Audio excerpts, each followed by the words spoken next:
Who wants to pedal a bike uphill? The fun's going downhill. Bicycle riding were cars, cops, and pavement.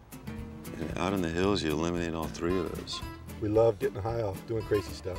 And riding our bikes down Mount Town was a total rush. The problem at the time was the bicycles, they weren't suited for the mountain.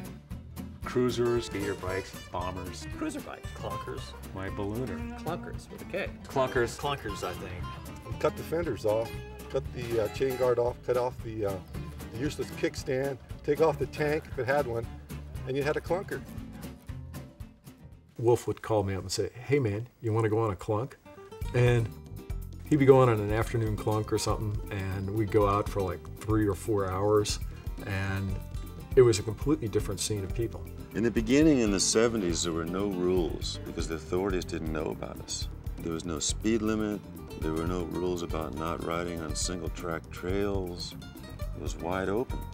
There's a brotherhood, a sisterhood of it all. You know, it's a family. It's a great thing. And it amazed me because, you know, I was used to the world of athleticism, and this was an absolute radical departure from that. It was like the extended family. To get out and have a great time with friends at just all hours of the day and night.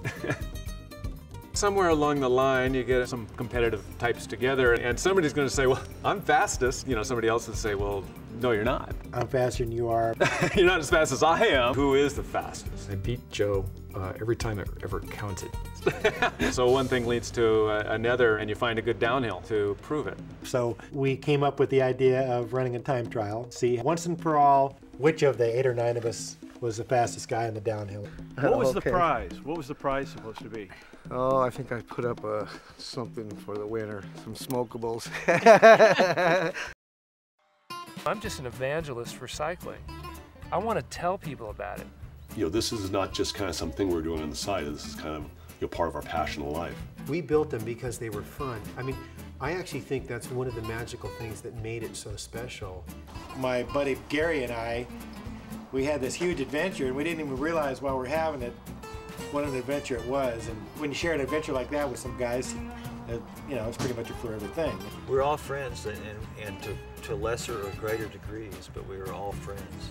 Yeah, we shared everything, and I don't know, maybe I would have done it different if I thought about it, but nobody was thinking about it. Everybody's just like doing what they do, you know. Well, I was strolling on that filthy avenue, kicking around, wondering what to do.